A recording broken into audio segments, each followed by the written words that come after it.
What you play back on the site here is actually very high quality. The MP3 is lower quality and it's going to be watermarked, but the advantage is you can download that and use that in your project and not actually pay the price, whatever it's going to be, until your client agrees.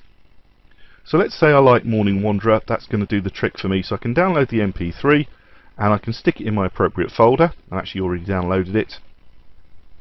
And of course you've got loads and loads of different options to actually work through on something like this, which is very high quality music.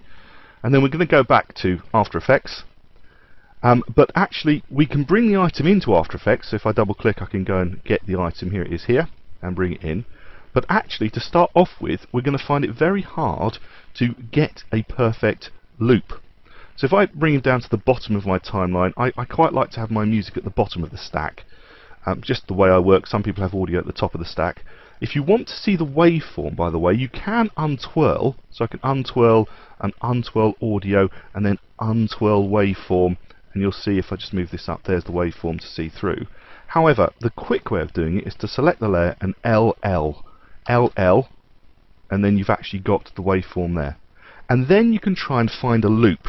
So obviously we'll start at the beginning, which is where we want to be. So I've actually brought my work area bar into the beginning because it's actually gone to the very beginning of the audio. So I hit B on my work area bar to bring it to there. Then I can hit 0 on my number pad to do a RAM preview, because you can't hear audio if you hit the space bar. And let's see if I can find out roughly where it should be. So it should be about here. So if I do N to end my work area bar, hit the 0 key.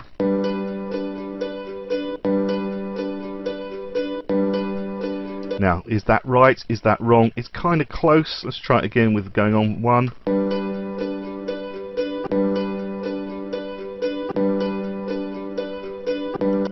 It's close.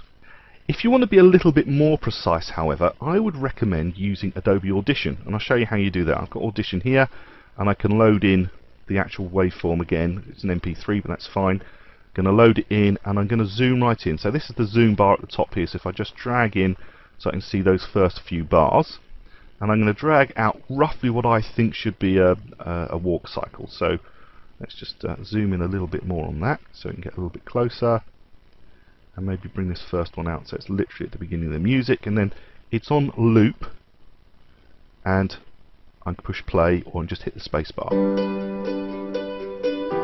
Right, so it should be around about here, so I can pull that in to about there. Let's see if that works. Not quite. Let's just go forward a little bit more. Nope. So maybe we need to be out here somewhere. Let's just try out here and see where we are.